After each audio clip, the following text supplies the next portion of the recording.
कि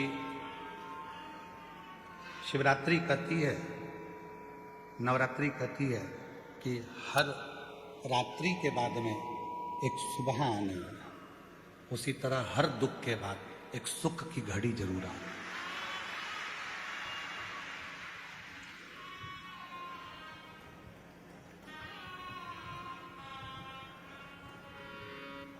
ऐसा कोई संसार में नहीं जन्मा जिसको परमात्मा ने सुख नहीं दिया। थोड़ा संघर्ष हो सकता है, थोड़ा संघर्ष होगा, थोड़ा परिश्रम होगा, पर शिव देगा जी। और मैंने तेरे ही भरोसे बाबा, तेरे ही भरोसे हवा उड़ती बाबा, डोर चढ़ना कटी आवाज़ी भोले मैं तेरी शंभू मैं तेरी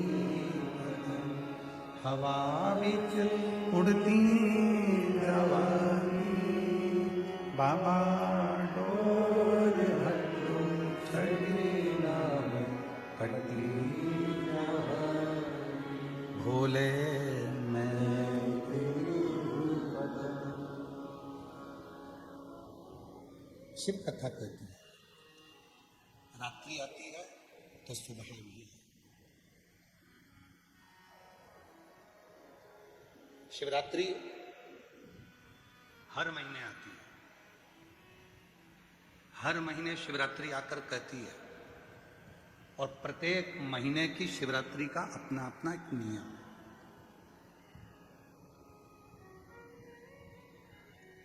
प्रत्येक महीने की शिवरात्रि का अपना नियम। ऐसी कोई शिवरात्रि नहीं है जिसका कोई नियम नहीं। और प्रत्येक शिवरात्रि अलग अलग फल भी देती है।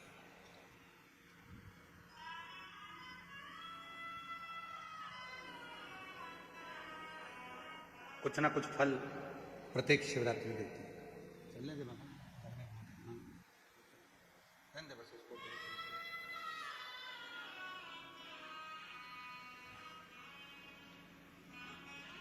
प्रत्येक शिवरात्रि फल प्रदान करती है, और प्रत्येक फल अलग अलग,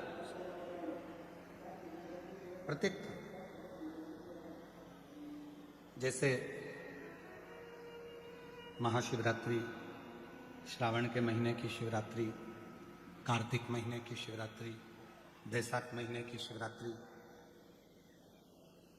एक शिवरात्रि श्रावण महीने की, जिसपे आप और हम पूरा विश्व पार्थिव शिवलिंग का पूजन करते हैं। करते हो ना आप लोग?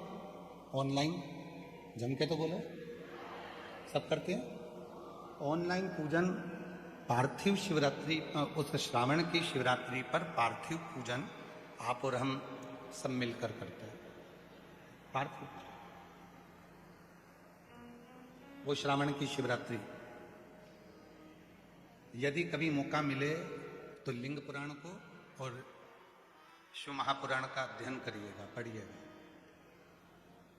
उसमें वर्णन आता है, श्रावण महीने की जो शिवरात्रि होती है, उस शिवरात्रि पर यदि कोई मनुष्य भूलवश भी मट्टी के भी यदि ढेले को उठाकर उस पर जल चढ़ा देता है, तो उसके घर में कभी संपदा की कमी नहीं आती। इतना श्रावण की शिवरात्रि का महत्व है।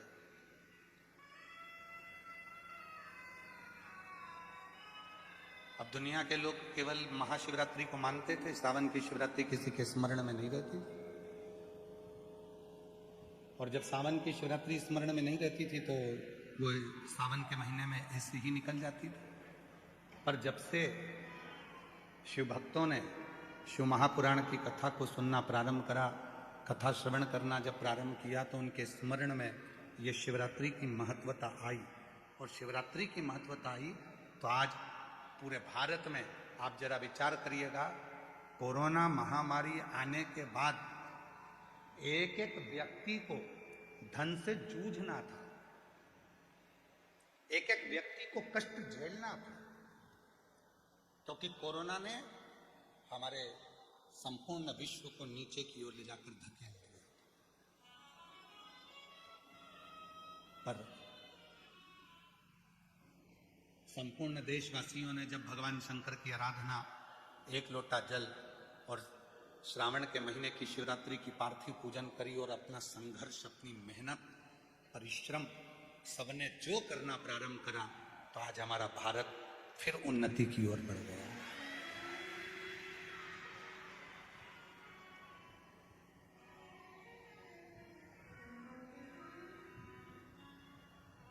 कई देश ऐसे हैं जो आज भी कोरोना के कारणवश प्रबल नहीं बन पाए, पर हमारा भारत, हमारा देश, हमारा तिरंगा आज भी उसी आनंद के साथ भारत की इस पवित्र गौरवमय भूमि पर लहरा रहा है। आज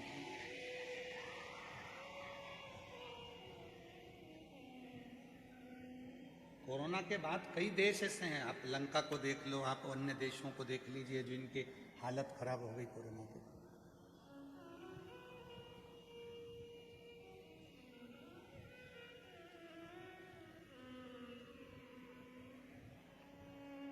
पाकिस्तान जैसा देश हो, अन्य देश नीचे चले गए, पर भारत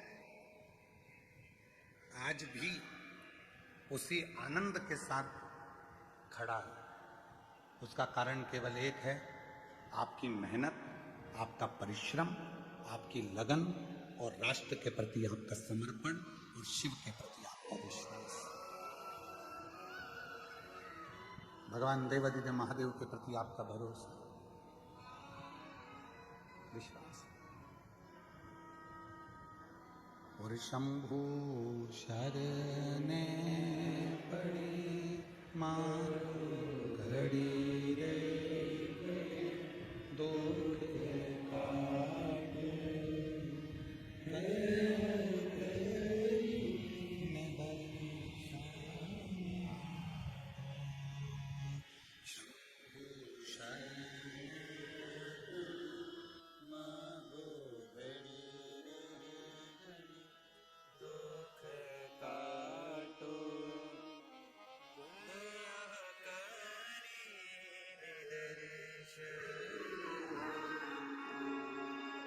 शंभु शरणे पड़ी मारो घड़ी रे, दुख काटो दया करी निदर्शन। एक पार्थिव शिवलिंग हमारे पूर्व के हजारों हजार पापों को समाप्त कर देता है। एक पार्थिव पूजन हमारे जीवन के ना जाने कितने कितने पाप कर्म हैं, उनको समाप्त कर देता है। जैसे दो रिश्ते, अंदर का परिश्रम, दो रिश्ते,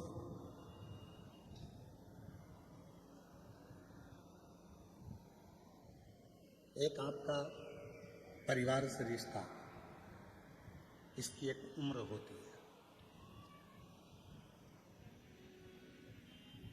परिवार का जो रिश्ता है, इसकी एक उम्र है।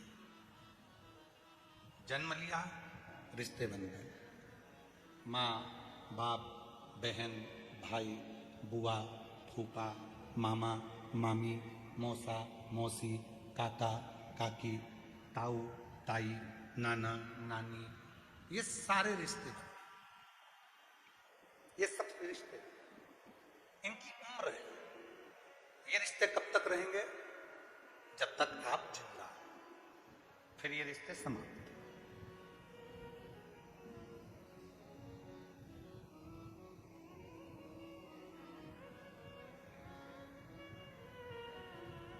वो रिश्ते फिर समाप्त हो जाते हैं। एक रिश्ता वो होता है जो जन्म लेने के बाद से मरने तक रहता है, और एक रिश्ता वो होता है जन्म नहीं लिया उसके पहले से लेकर मरोगे उसके बाद तक एक रिश्ता चलता है, उसकी उम्र नहीं होती। वो रिश्ता है शिव से रिश्ता, क्योंकि शंकर की कोई उम्र नहीं होती। संसार के लोगों की उम्र है, तो एक उम्र तक का रिश्ता होता है। शिव जी की कोई उम्र नहीं है। आप कहोगे कि भोलेनाथ जी की उम्र का अंदाजा कैसे लगा सकते हैं, तो आप खुद जरा विचार करिए। सती माता प्रसूति के गर्भ से जन्म लेती है और गोदी में माता सती है। 33 कोटि देवताओं को बुलाया गया, उसमें भगवान देवाधिदेव महादेव आकर खड़े हुए। सती मैया शिव जी को देख रही हैं, शिव सती को देख रहे, सती शिव को, शिव सती को देख रहे। रिश्ता।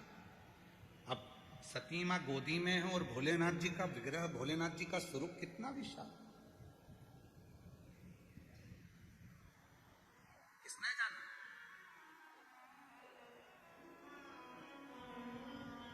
महाराज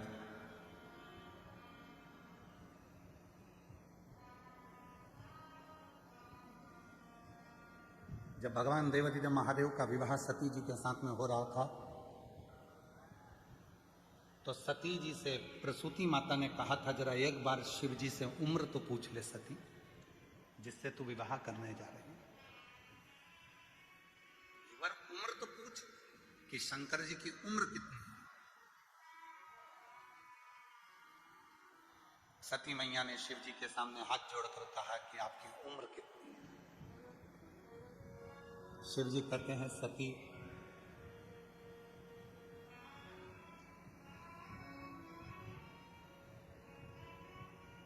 ए सती, तेरे 88 लाख जन्म तो मैंने अपनी आंखों से देखे हैं। कितने जन्म?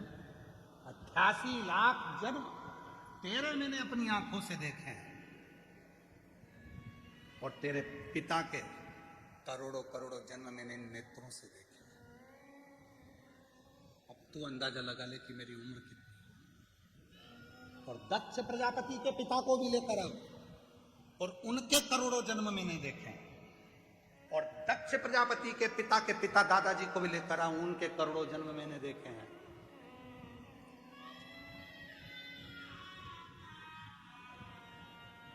तो सती ने कहा, आपकी कोई उम्र नहीं है कि आप 50 साल, 60 साल, 100 साल, 80 साल, 90 साल, 1000, 5000, जैसे कहा जाता है राम जी महाराज की इतनी उम्र थी, भगवान कृष्ण की इतनी उम्र थी, इतनी उम्र के ये थे। तो क्या आपकी कोई उम्र नहीं? आपकी कोई उम्र नहीं। सती, यदि मेरी उम्र होती तो मैं केवल संसार के लोगों से संसार के बीच में रहकर ही रिश्ते रखता। मेरी उम्र का ठिकाना नहीं है, क्योंकि मैं अमर हूं। इसलिए जो जन्म लेता है, जो मेरा होता है, जो जन्म नहीं लिया, मां के गर्भ में भी आया, तब भी मैं उसका साथ देता हूं। बाहर निकलता है तो भी साथ देता हूं, मरता है तो भी साथ देता हूं, मरने के बाद भी साथ देता हूं। एक रिश्ता, एक संबंध जो मुझसे दुनिया के लोग जोड़ लेते हैं, वो संबंध वो प्रबल संबंध होता है कि वो संबंध कभी खत्म नहीं होता, समाप्त ही नहीं होता। और कोई पिछले जन्म के अच्छे कर्म मुझे बाबा तेरा संग मिला, कोई पिछले जन्म के अच्छे कर्म मुझे बाबा तेरा संग मिला। जहाँ सारी दुनिया झुकती है, जहाँ सारी दुनिया झुकती है, मुझे वो आली दरबार मिला, दरबार। कोई पिछले जन्म के अच्छे कर्म मुझे बाबा तेरा संग, कोई पिछले जन्म के अच्छे कर्म मुझे बाबा तेरा संग। जिसने जान लिया जिसने वेद को, शास्त्र को पढ़ा है, ध्यान करा है, स्मरण करा है, वो जिंदगी में पहचान गया कि शिव है क्या।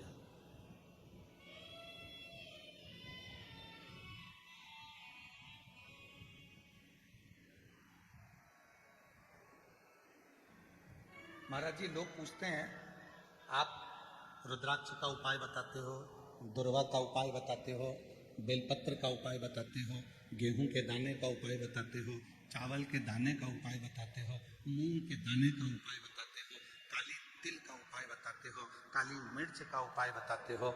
क्या ये सब हमारे पुराणों में, शास्त्रों में है? महाराज जी, मैं निवेदन करूंगा,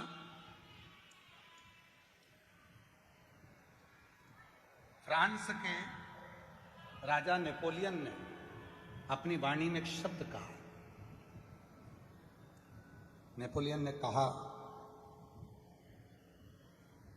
कि धरती पर मनुष्य जन्म लेने के बाद तुम्हें जो चाहिए वो तुम्हें मिल सकता है।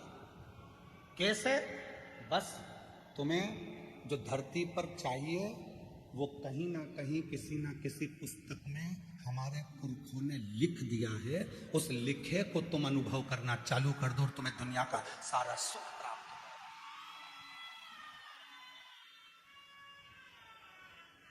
महाराज,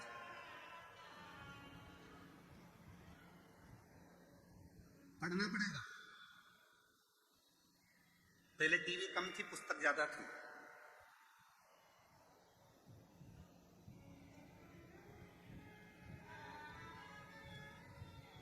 पहले टाकीज कम थे, लाइब्रेरी ज्यादा थी।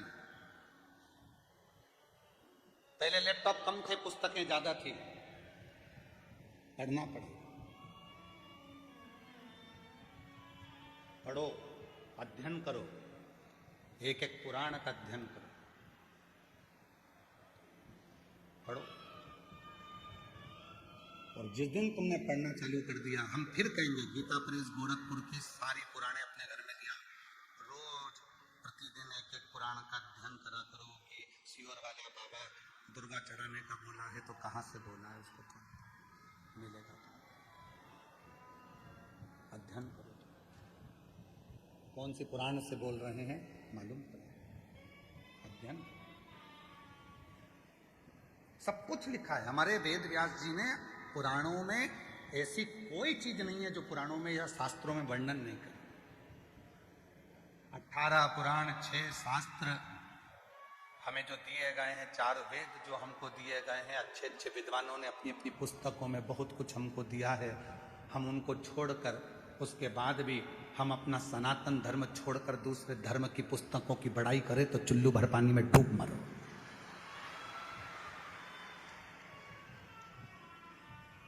अपने सनातन धर्म की पुस्तकों को छोड़कर, 4 वेदों को छोड़कर, 6 शास्त्र को छोड़कर, 18 पुराणों को छोड़कर,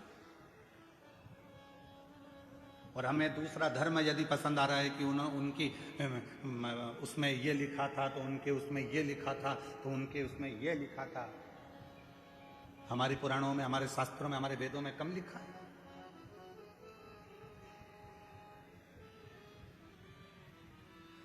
जैसे मंदिरों को मिटाने का काम विधर्मियों ने करा, तीर्थों को नष्ट करने का काम विधर्मियों ने करा, वैसे ही हमारे वेद और शास्त्रों में भी अटकलियां, हमारे वेद और शास्त्रों को भी मिटाने का काम विरोधियों ने करा, विधर्मियों ने करा।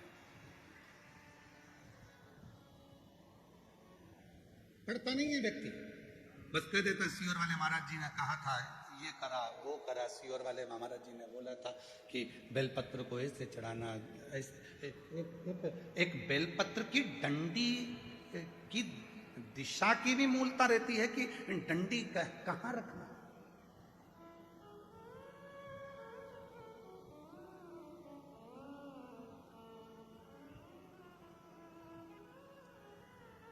एक बार हमने हमारे सुपुत्र चिरंजीवी पंडित राघव मिश्रा जी से कहा कि हमने शिव पुराण में पढ़ा है कि बेलपत्री की डंडी का मुख संतान के लिए चाहिए, तो उसको इस तरह से रखा जाता है, और बीज की पत्ती का मुख ऐसा रखा जाता है। जरा इसका असर होता है क्या? कोई ऐसा शास्त्र है क्या? कोई ऐसा साइंस है क्या?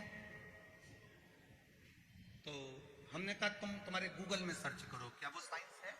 तो पंडित राघव मिश्रा जी ने उसको निकाला और उसको निकाल कर वो हमको बता रहे थे। कहाँ बैठे हैं वो? राघव कहाँ है? हाँ, दे उसको माइक दो जरा, माइक दो। वहीं से बोलो। हाँ, वहीं से। कि तितली उड़ती है तो उसके पंख किस दिशा में जा रहे हैं उसका भी असर संसार के लोगों पर पड़ता है। तो एक बेलपत्र की डंडी का भी असर पड़ता है। ये गूगल कह रहा है, ये रिसर्च सेंटर कह रहा है, ये साइंस कह रहा है।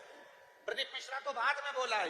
ये सब चीजें लोग उसको अनुभव कर रहे हैं कि बेलपत्र की डंडी प्रदीप मिश्रा जी ने यहाँ चढ़वा दी, दुर्बा यहाँ चढ़वा दी, जल यहाँ चढ़वा दिया, स्थान पर गेहूं चढ़वा दिया, चावल का स्थान ये बता दिया। तो इसका असर क्या होता है?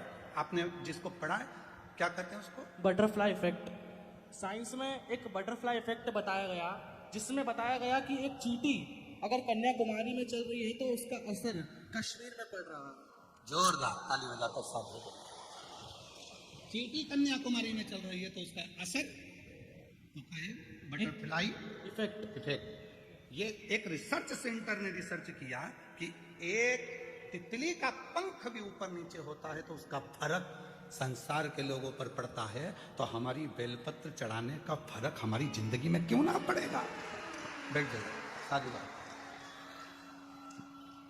हमने कहा। हम इसको बोलते आ रहे हैं, लगभग हमको बोलते इन सब चीजों को सालों हो गए। तो जरा अब इस पर साइंस कितना काम कर रहा है वो देखो, साइंस काम कितना कर रहा है वो देखो। तो राघव जी ने उसको सर्च मारा, निकाला, फिर उन सब सर्चों को देखा गया कि कितना कितना कौन कौन से देश पर केवल जरा से पंख का असर कितना होता है। फूल की दिशा, आज दुनिया के लोगों को तो भगवान को फूल चढ़ाना भी नहीं आता।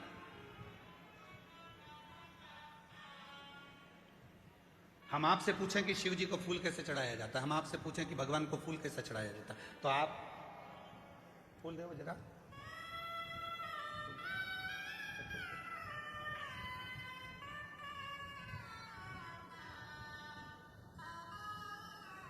आप और हम फूल कैसे चढ़ाते हैं? शंकर जी पे या देवता पे फूल ऐसे चढ़ाएंगे कि फूल का जो मुख है वो अपनी ओर रखेंगे, अपनी। और डंडी का मुख कहाँ रखा? भगवान की, क्योंकि भगवान जब बैठे तो भगवान के सामने आप इस तरह से उसको श्रृंगार के भाव से जमा देते हो, भगवान के सामने ऐसे चढ़ा देते हो। अब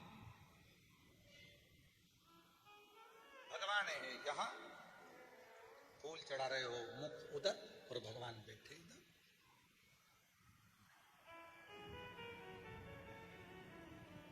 डंडी का मुख अपनी ओर हो और फूल का मुख मेरे परमात्मा की ओर हो। परमात्मा किसी को दिया जाता है तो उसको डंडी से नहीं दिया जाता, उसको पुष्प का अग्र भाग दिखाया जाता है। जब फूल का आगे का भाग उसको दिखाते हैं तो वो समझ जाता है कि डंडी में कांटे हैं और इसने अपनी जिंदगी में सारे कांटों को संभाल कर रखा है, तो इसकी जिंदगी को मुझे फूल की तरह कर देना है। वो समझ जाए, वो समझता है। अब हम परमात्मा को ले जा रहे हैं, रोज मंदिर जा रहे हैं, भोलेनाथ जी कृपा करना, भोलेनाथ जी दया करना, भोलेनाथ जी मैं तेरी शरण में हूँ, शिव जी कृपा करना, संतोषी माता कृपा करना, राम जी कृपा करना, गणेश जी कृपा करना, भवानी कृपा करना। सबने भगवान के सामने फूलों को जमा दिया, श्रृंगार कर दिया, पर फूल का मुख परमात्मा की ओर नहीं कर। हम क्या सोचते हैं कि फूल जो भी मंदिर देखे उसको अच्छा लगना चाहिए, उसको ये नहीं देखा कि भगवान को अच्छा लगा कि नहीं लगा, अपने को अच्छा लगना चाहिए। और फल हमें मिला नहीं, पूरी जिंदगी हो गई। 3 चावल के दाने का महत्व हमने पहले कहा था। एक रात्रि को 9:15 पर करने वाला उपाय हमने पहले कहा था। आज दुनिया के लोग वो रात्रि के 9:15 वाला जब उपाय करते हैं तो उनको उसका फल क्यों मिलता है? एक पत्र आया, अभी हम पत्र ज्यादा पढ़े नहीं क्योंकि थोड़ा समय ज्यादा हो गया था। 2 पत्र पढ़े हैं, अभी पढ़ेंगे जब बीच में कहीं भजन वजन आएगा उसमें हम पढ़ लेंगे। तो